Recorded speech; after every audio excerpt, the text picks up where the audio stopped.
अस्सलाम वालेकुम दोस्तों। हिन महिल असां ज़िक्र इलाही ते ॻाल्हाइण लाइ तव्हांजे आॾो आयासीं त ज़िक्र इलाही कीअं कजे, ज़िक्र अल्लाह जो कीअं कजे ऐं ज़िक्र करण जो तरीक़ो कहिड़ो आहे, उन ते ॻाल्हाईंदासीं। दोस्तों, मुख़्तलिफ़ असांजे सिंध में दरगाह आहिनि, उन्हनि जो हर हिक जो ज़िक्र करण जो पंहिंजो अंदाज़ आहे, ज़िक्र ॾियण जो पंहिंजो अंदाज़ आहे। पर जंहिं फ़क़ीर वटि असां मुरीद थियासीं, जंहिं दरगाह जा मियाँ फ़क़ीर मस्त मियाँ फ़क़ीर रहमतुल्लाह, मस्त मियाँ फ़क़ीर अब्दुल गफ़ूर, उन्हनि जो ज़िक्र ॾियण जो तरीक़ो अञा सभिनि खां मुख़्तलिफ़ आहे।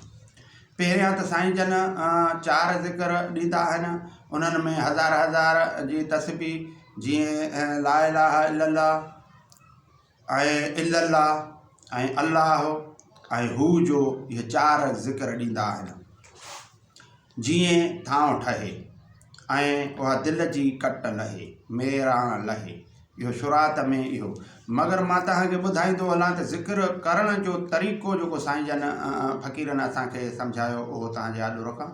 त पहिरें पंहिंजे मथे ते को चादर या रूमाल या को कपिड़ो रखिजे ऐं नियत कजे त हीउ ज़िक्र इलाही कयां थो, हीउ ज़िक्र इलाही कयां थो।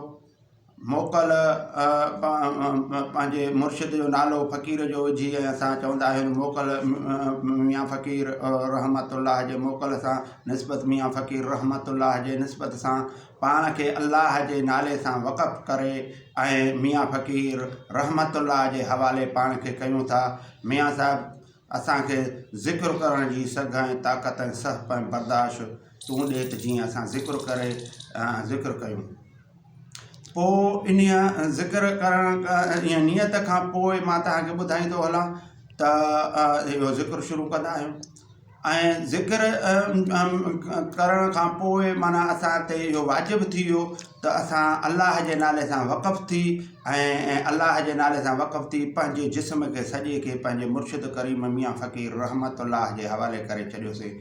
हाणे जेकॾहिं असांखे हाणे सॼी ज़िंदगी परहेज़गारी सां गुज़ारणो आहे, जेकॾहिं मां तव्हांखे ॿुधाईंदो हलां त असांजे रूह कंहिं सुठी औरत ॾिसी कंहिं ज़ना जे लाइ सोच रखी त उन खे असां उन महिल मलामत कंदासीं त हीउ मुंहिंजो जिस्म न आहे, हीउ जिस्म अल्लाह जे नाले सां वक़फ़ थियल करे ऐं मियाँ फ़क़ीर रहमतुल्लाह जे हवाले कयो वियो आहे, इहो मां हक़ु नथो रखां। या कंहिंजी शइ फॿाइण जे ख़्याल ज़हन में पैदा थिए त उन्हीअ खे बि असां उन्हीअ खे माना मलामत करे नफ़्स खे, छो त शैतानी नफ़्स आहे, उन खे मलामत करे उन आटे खां असां लाहींदा आहियूं त इहो असांखे नाहे करिणो, छो जो इहो तमा ऐं लालच में वञे थो। हिन महिल असांजो जेको जिस्म आहे उहो वक़फ़ थियल आहे अल्लाह जे नाले सां, सो तंहिं करे इहो नाहे करिणो।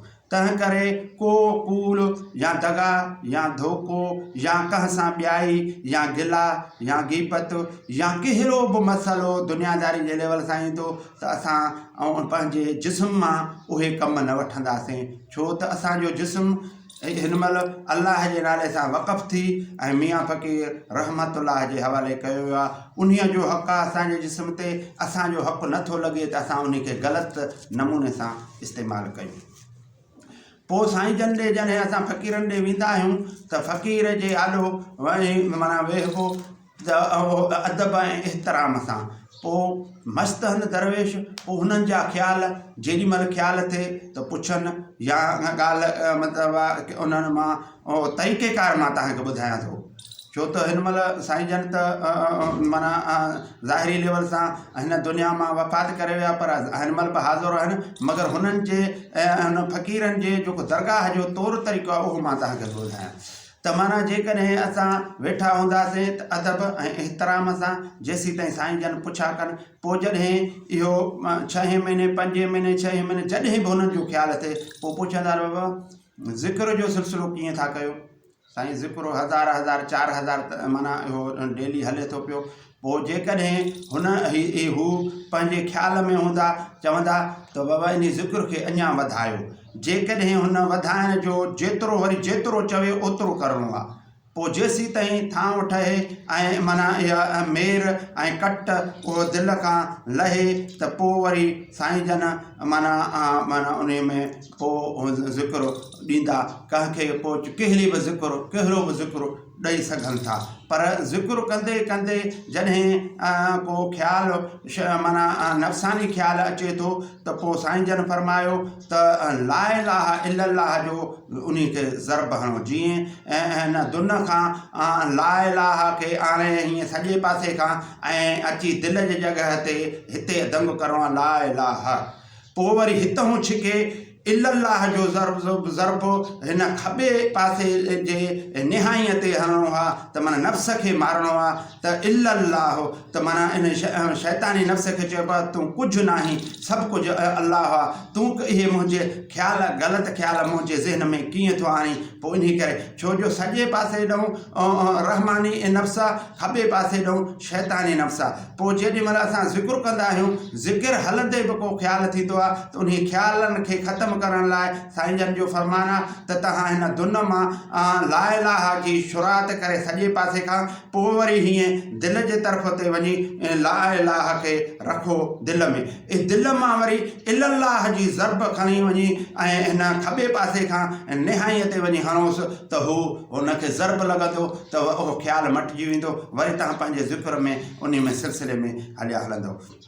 त मां तव्हांखे ॿुधाईंदो हलां त पोइ साईं जन चइनि ज़िक्रुनि मां जॾहिं थांव ठही तयारु थींदो ऐं उहा कट क़लूब मां ख़तमु थींदी, जॾहिं दिलि अलाह जे इश्क में ऐं या रसूल जे मुहबत में जॾहिं नरम थींदो त पोइ साईं जन उन्हनि खे वरी को न को हिकिड़ो ज़िक्र हुननि खे ॾींदा जंहिंमें रूहानियत ऐं माना कशफ रूहानियत ऐं उहो जनमु वठंदो।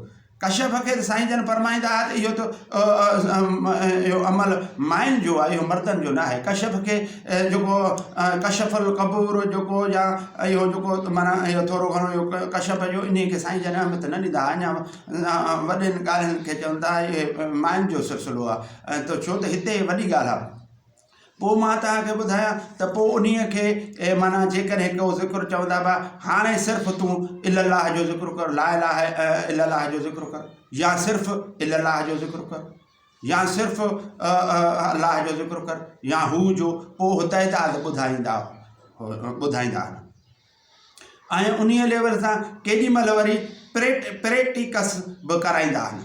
कीअं त जॾहिं थांव ठही तयारु थियो त पोइ प्रैक्टिकल लेवल सां उहो माना पंहिंजे आॾो उन माण्हू खे पंहिंजे फ़क़ीर खे विहारे चवंदा त हाणे तव्हां ला इलाहा इल्लल्लाह जो पहिरीं ज़िक्र कयो। उहो ज़िक्र हलंदो वेंदो, साईं जन त मुतवजा थींदा हूंदा, पोइ चवंदा न हीउ ज़िक्र तव्हांजे दिलि मां नथो निकिरे, सिर्फ़ु ज़बान मां थो निकिरे।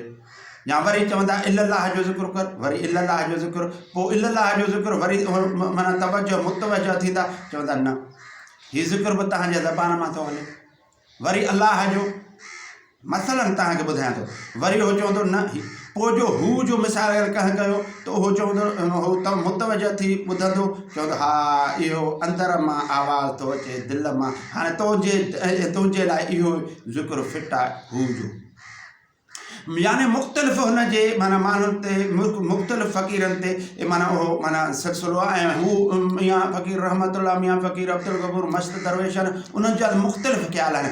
जेकॾहिं ॾेई था छॾनि त ईअं बि ॾेई था छॾनि, ईअं ॿुधण खां सवाइ प्रैक्टिकल लेवल सां ॿुधण खां सवाइ बि, छो जो मस्त हो दरवेश आहिनि, हुननि जा ख़्याल आहिनि। अहिड़े लेवल सां ज़िक्र जो सिलसिलो माना साईं मियां फ़क़ीर रहमतुल्लाह वटि आहे। जीअं उहो ज़िक्र पोइ उहो ज़िक्र जेको ॾींदा आहिनि उन जे लेवल सां पोइ चोथीं अखि जेको माना रूहानियत वारी उहा खुले थी ऐं उन में रूहानियत जो रम्ज़ समाइजे थो हुनजे दिलि में। ऐं उहो पोइ उन खे पोइ वरी उन खां पोइ वरी साईं जन पोइ माना हुनखे इजाज़त ॾींदा आहिनि त हाणे क़ुर शरीफ़ मां या हीउ लफ़्ज़ पढ़ंदव त तव्हांजे ज़बान में तासीर थींदो, हीउ कमु हीअं थींदो, या उहे रूहानियत वारा रम्ज़ सबक़नि जो सिलसिलो पोइ फ़क़ीर पोइ उन्हनि खे पंहिंजे फ़क़ीरनि खे तयारु कंदो आहे। यानी हिन दरगाह मां को बि फ़क़ीर माना ख़ाली ना है।